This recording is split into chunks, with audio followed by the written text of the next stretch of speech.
যে আলটিমেটলি জিনিসটা কী হচ্ছে, যে টিউমারটা রয়েছে সেটা ম্যালিগন্যান্ট রয়েছে না বিনাইন রয়েছে।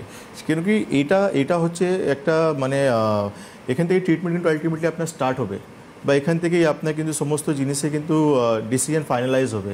যে একটা মানুষ যখন ম্যালিগন্যান্ট দিকে চলে যাচ্ছে, ক্যান্সার দিকে চলে যাচ্ছে, তার কিন্তু একটা আলাদা লাইন অফ ট্রিটমেন্ট হয়ে যাবে।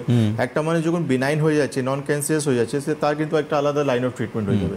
তো সেই জন্য একটা টিউমারকে ফাইনালাইজ করাটা খুব ইম্পর্টেন্ট রয়েছে। সেকেন্ড জিনিস হচ্ছে টিউমারের সাইজটাও অনেক বড় একটা ফ্যাক্টর রয়েছে।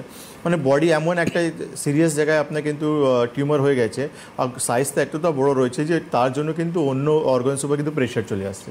তো সেটাও কিন্তু আপনাকে ইমিডিয়েটলি সেই টিউমারটাকে কিন্তু ক্লিয়ার আউট করতে হবে। যেমন আমাদের যে মিডিয়া স্টিনার রয়েছে, এখানে ধরুন কোনো একটা বড় টিউমার হয়ে গেছে, তো আলটিমেটলি সেখানে আমাদের একটা উইন্ড পাইপ রয়েছে, শ্বাসনলী রয়েছে, আমাদের খাদ্যনলী রয়েছে, আমাদের পাশে হার্ট রয়েছে, লাংস রয়েছে। তো ন্যাচুরালি যখন টিউমারটা খুব বেশি বড় হবে, তো আলটিমেটলি অর্গানস উপর সে প্রেশার আসবে। তো টিউমার জন্য না, মানে অন্য রোগের জন্য আমার এক্সপায়ার হয়ে যেতে পারি আমি।